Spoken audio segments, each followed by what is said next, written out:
Okay, I'm watching the clock. I am about to shape a dog who has never been trained for targeting to target this little red lid cap. And don't even have very good treats with me. And this dog has never really been explicitly clicker trained. So does not really have a strong association with the clicker, but we'll see how this goes. I just want to illustrate how this works. And this is just for fun. So here's the target, and I'm just putting it down.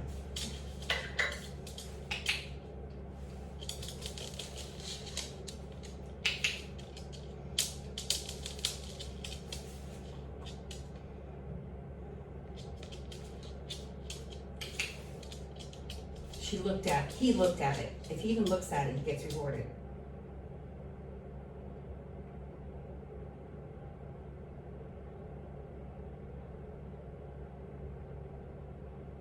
I'm gonna hurry this along by putting a treat right there.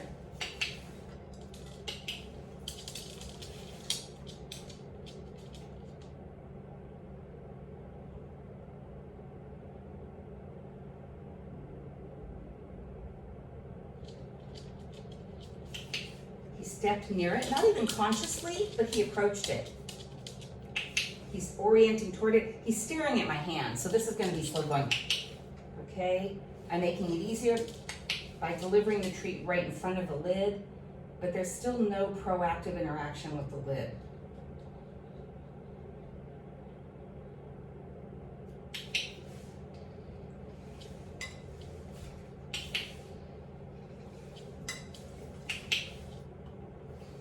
So when I deliver the treat on the lid, he has to put his head towards the lid in order to get the treat.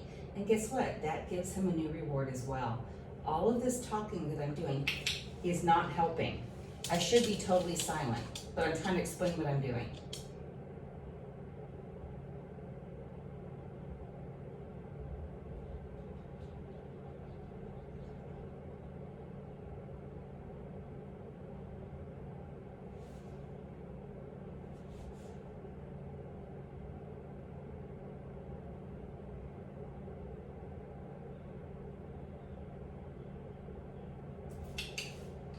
As soon as he started to move his head and look at the lid at all, he gets rewarded. He's standing near the lid.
Where did that go?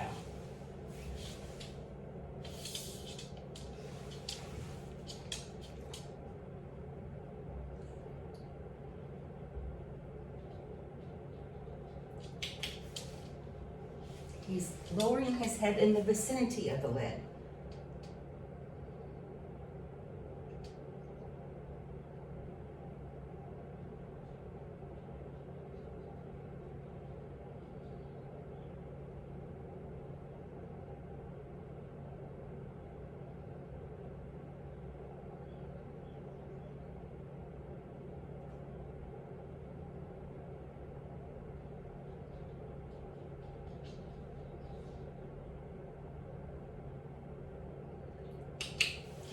Jackpot for that.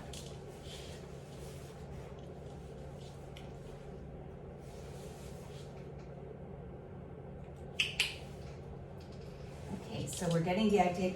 It's okay, they have to lower the head to get rewarded.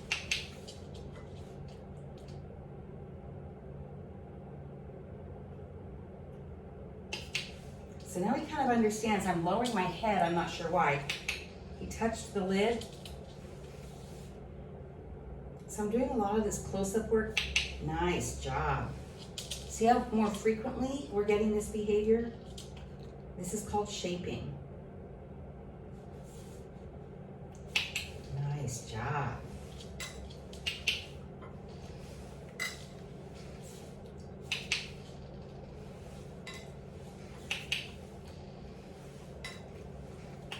And now I'm gonna make him go away to get the treat, and now he has to approach the lid to get back in the game.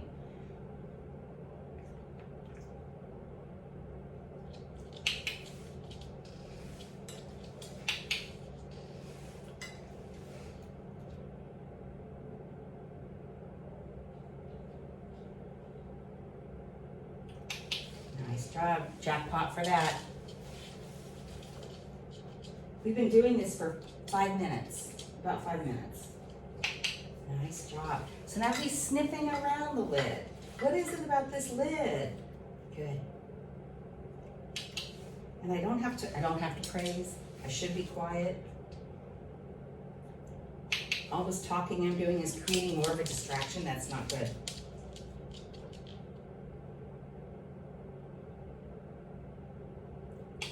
He looked at it.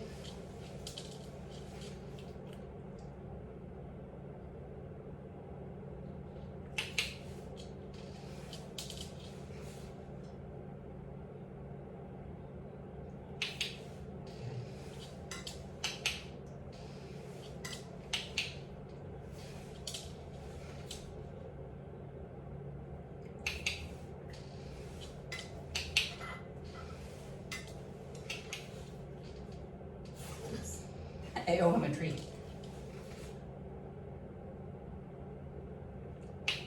Good.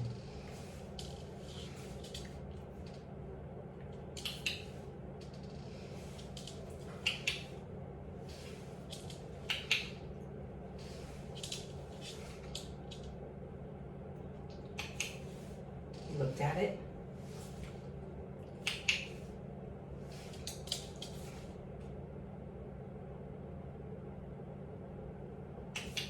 And so now I'm looking for a little more proactivity on his part.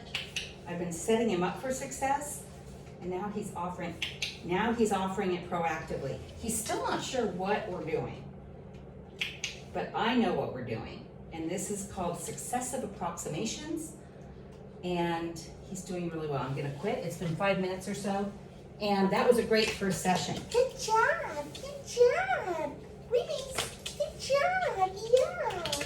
Good boy. Very good. All right, that was session 1. You don't want to go too long with these sessions. They should be short. 5 minutes or so is plenty. And his little brain is going to process that now. And then we're going to go back. And in our next session, once he realizes we're playing the same game, he may backtrack a little bit, but he's still trying to figure all this out. So his brain is sort of doing process of elimination. Like, what are the conditions under which she clicks and gives me a treat? So that's really what this is about. And what you couldn't see that I could see was if he like looked at it with his eyes or moved his head a little bit towards it, I was rewarding all of that. So how you give the reward matters. Sorry, this is moving so much. How you give the reward matters. So I was intentionally sometimes putting the reward right on the lid, especially because if he touches the lid and the lid scoots a little bit, which it did, don't want that to freak him out. So like I'm putting the reward right on the lid and then sometimes next to the lid. And then when I'm getting a lot of repetitions of his moving his head down towards the lid and getting reward, I am building a muscle, whether he knows it or not. And so we're building a little behavior muscle. And then I kind of test, where are we with that muscle, by then tossing the treat a foot away. And now he has to walk and get the treat. And now if he knows we're in the game, if we come back to that thing, so he turns around and approaches it again, not even necessarily consciously, I'm rewarding for approaching, because that's a baby step towards doing this. So the elements of targeting something are seeing the target, approaching the target, interacting with the target. Why do we bother doing this? For several reasons. It's an easy way for us humans to understand the concepts of shaping. So this is a great exercise for you to do, but you really want to learn the concepts before you do this. And once you have a dog that is target trained, you can use targets for lots of things. You can train lots of different kinds of targets. We'll talk later about some of the practical uses of targets, but it all starts like this: introducing an easy little game and shaping the dog to finally realize, oh, it's about this weird thing on the floor, and I will get rewarded if I interact with it. And, we lower the bar at first, right? So interacting with it is as easy as glancing at it. Yes, you get rewarded for that. These are all of the ways that we communicate that this game is about that lid. That lid is the target. And then we slowly will require more and more.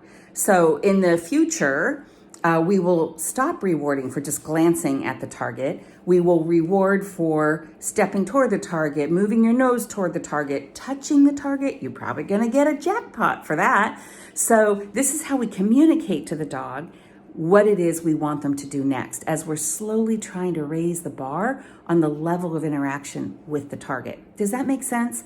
So this is what a very beginning session looks like with a dog who's never been clicker trained, has never been target trained, and you can see that this science works. In just 5 minutes, this dog was increasingly offering behaviors that would elicit a click and a reward from me, justifiably.